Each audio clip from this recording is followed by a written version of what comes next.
I can't find my special bracelet. I think my mother-in-law might have taken it without asking again. Don't be upset, it's a gift from Mom. Just try to accept it, my husband said. I often notice that my mother-in-law takes my things without asking, and my husband always supports her. I feel frustrated because he doesn't stand up for me. It's tough for me. Then something terrible happened. Someone stole my husband's favorite fancy car. I know who did it. My name is Emma, and I'm 28 years old. My happy life with my husband, Ethan, started to fall apart about a year after we got married. We both have jobs, but I finish work earlier, so I go home and start making dinner. That day, while waiting for my husband to come home, he surprised me with some big news. Mom's coming to stay with us from next week onwards. Wait, really? She's staying overnight? I couldn't believe it. My husband let out a big sigh. No, she's not just staying overnight. She's moving in. Moving in? Like living with us? I asked, trying to understand. Yeah, exactly. Since Dad passed away, Mom's been on her own. She's getting older, and it's tough for her, my husband explained. Wait a minute. You can't just decide this without talking to me. We have our own lives too. Can't you give me some time to think about it? I pleaded. But my husband just smiled and shrugged it off. It's okay, Mom wants to feel safe. She just wants to stay with us. I understand she might feel lonely and scared, but you made this big decision without asking me. Couldn't you have at least talked to me about it? Why do I have to tell you everything? She's my mom, he argued back. That's exactly it. She's your mom, not mine. I have to change everything because of this. What are you so upset about anyway? It's decided. Just deal with it, I argued back. Wait, I called out, but my husband ignored me and left the room, leaving me feeling frustrated. How could he decide we're all going to live together without even talking to me about it? I still have to adjust, no matter what. Ethan doesn't help out around the house and acts like it's no big deal because she's his mom. We've tried talking about it, but he just says, it's done, and shuts down the conversation. As expected, the next week, his mom, my mother-in-law, showed up at our house like it was planned. If she was a normal person, I wouldn't mind living together, but every time I see her, she says mean things and treats me badly. That's why I avoid going to her house unless I have to. But now, suddenly, we're supposed to live together. As I expected, my mother-in-law started criticizing me from the very first day. Emma, did you know I was coming today? There's trash in the corner, she scolded. I'm sorry, I was working and didn't have time to clean, I explained. Excuses. Couldn't you have cleaned up after work? But then I wouldn't have time to make dinner. Oh, come on. Stop arguing back. How do you even handle being Ethan's wife? Be more efficient. I'm sorry, I stuttered. Just 10 minutes in our house, and it's already like this. I'm really worried about what's going to happen next. From that day on, my mother-in-law's controlling behavior got worse, and it stressed me out constantly. Then one day, I came home from work, and my mother-in-law greeted me with a big smile, saying, "Welcome home." I usually don't get such a warm welcome, so it felt strange. Then I noticed something shiny around her neck. Wait, is that my necklace? It looked just like mine. Feeling uneasy, I hurried to my room and checked my jewelry box. My suspicion was right. I went straight to the living room and confronted my mother-in-law, who was sitting there calmly. That necklace, it's mine, isn't it? I accused. Oh, we finally notice. It looks good on me, doesn't it? She replied shamelessly. What are you talking about? Stop using my things without asking. What's the big deal? It's not like it's going to disappear or anything. But that's not the issue here. Stop complaining and get dinner ready. Ethan will be home soon. Even while I was getting dinner ready, my mother-in-law kept interfering, making me more and more stressed. That night, I couldn't take it anymore and decided to talk to my husband. Hey, Ethan, can we talk? What's on your mind? Today I found your mother wearing my necklace without asking. Oh, so you're saying she went into my room, opened my jewelry box, and basically took it. Isn't that a bit of an exaggeration? How am I exaggerating? Come on, I'm sure Mom didn't mean any harm. I felt angry that my husband was taking his mother's side. Trying to stay calm, I continued to explain. So you're saying it's fine to just go into someone's room without asking and take their things? A normal person would at least apologize. Well, Mom probably just saw something she liked and took it. But that's not the point, Ethan. You need to talk to her. What? Me? Your mother disrespects me. Telling her off won't do anything, so you, her son, need to do it. Okay, fine. I'll handle it, all right. Despite my insistence, it seemed my husband forgot about it by the next day. I shot him a few angry looks, but he never confronted his mother. Since then, my mother-in-law started using my things without asking, basically borrowing them without permission. No matter how much I complained, she didn't listen. And since there are no locks on the doors in this house, telling her off would be pointless unless she changes her ways. If this keeps happening, I'll end up losing my belongings. I have to stop my mother-in-law's behavior. I need to come up with some sort of plan. Then, one day, something happened that I absolutely couldn't forgive. It's missing. How could this happen? Today, I had plans to meet up with a friend and wanted to wear my late mother's bracelet for the occasion. It's a precious item, so I never keep it in the jewelry box. Instead, it's hidden deep in my desk drawer. And yet, it's gone. The only person who could have taken it is my mother-in-law. When I confront her firmly, she casually admits to taking it. Of that bracelet, I just borrowed it.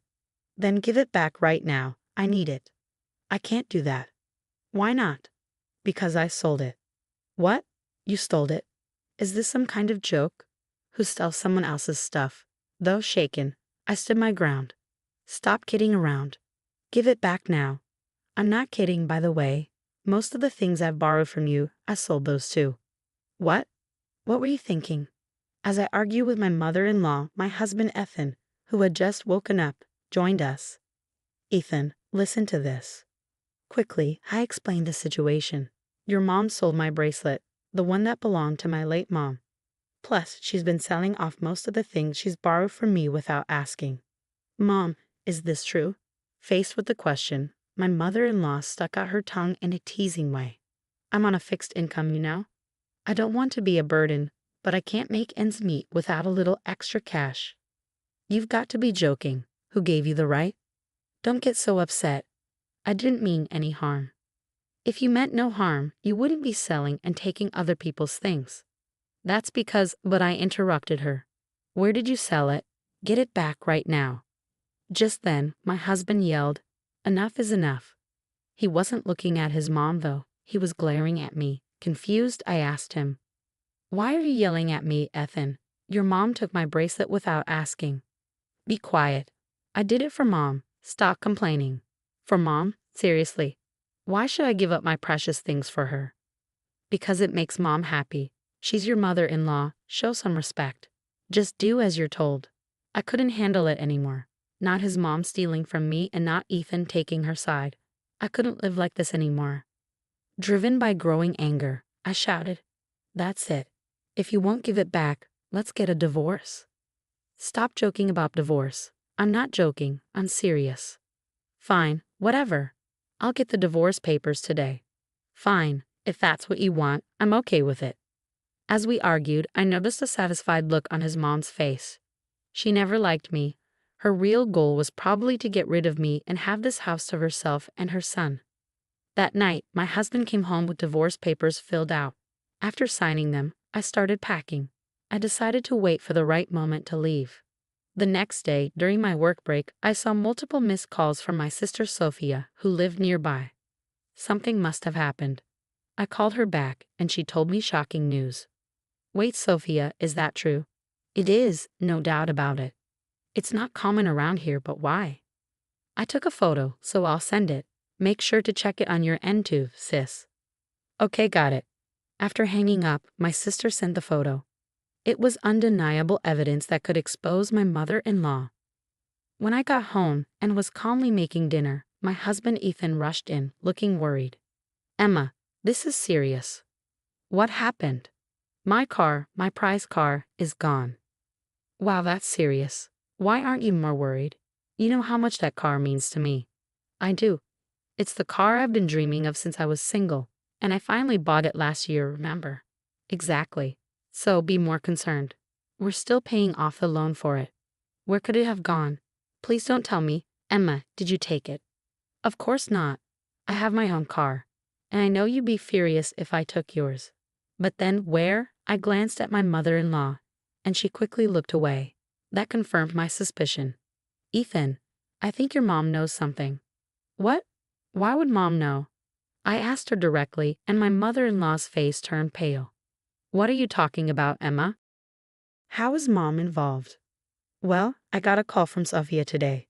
Sophia, she happened to be out shopping and saw your mom driving your car. What? That car is pretty unique, being a foreign model and blue. It's quite noticeable around here. Sophia even recognized the license plate.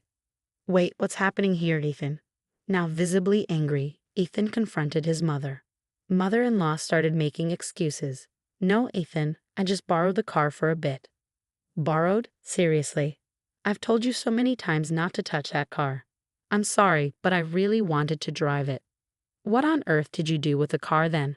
Did you leave it somewhere? No, not exactly, but I did leave the keys in the ignition. Someone from the neighborhood might have taken it. Stolen? Seriously? I swear I drove the car all the way home. I'm not lying. I showed my mother-in-law a photo to prove my point. Is this why you're lying? Did you wreck the car like this? I showed her a photo from my sister, Sophia. It clearly showed my mother-in-law driving a badly damaged luxury car. My sister sent this just in case. You took Ethan's car and wrecked it so badly that you couldn't drive it back, didn't you? No, that's not what happened. Where's the car anyway? And if someone stole it from the neighborhood, someone would have noticed, right? Well, my husband started shaking next to me, his voice full of anger as he yelled at his mother with a fierce look. Are you serious? You wrecked my car, and then what? Give it back now. Calm down, Ethan. How can I stay calm? You're paying for the repairs, got it? That's impossible. I've already sold the car. Sold it? That's not possible. The car is in my name. I found a dealer who said they'd buy any car. They said I could even sell it on behalf of someone else. So I sold it for $4,000. $4,000?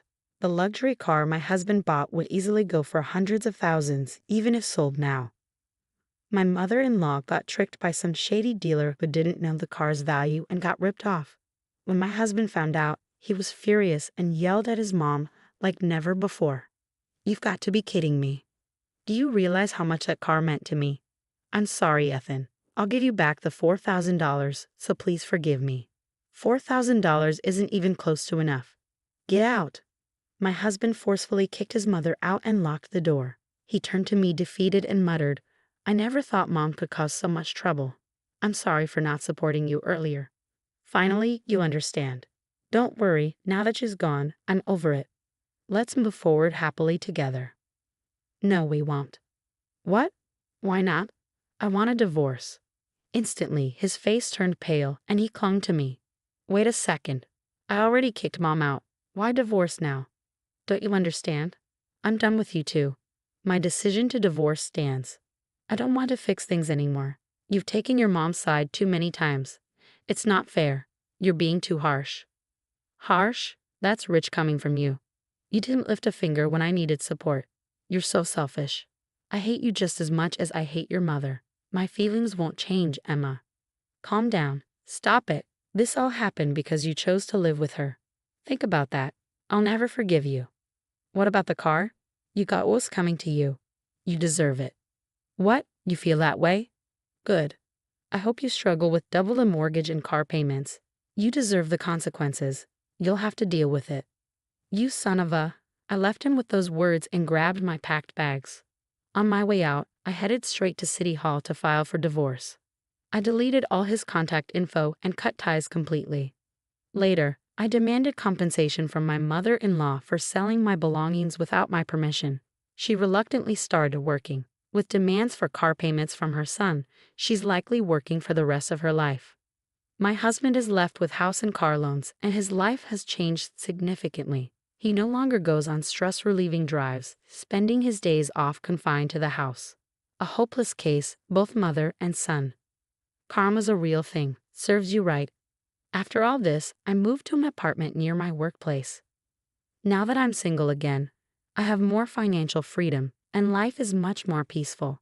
Since it's my day off, maybe I'll take a drive to the beach today. This is what freedom feels like. I plan to enjoy my new life to the fullest.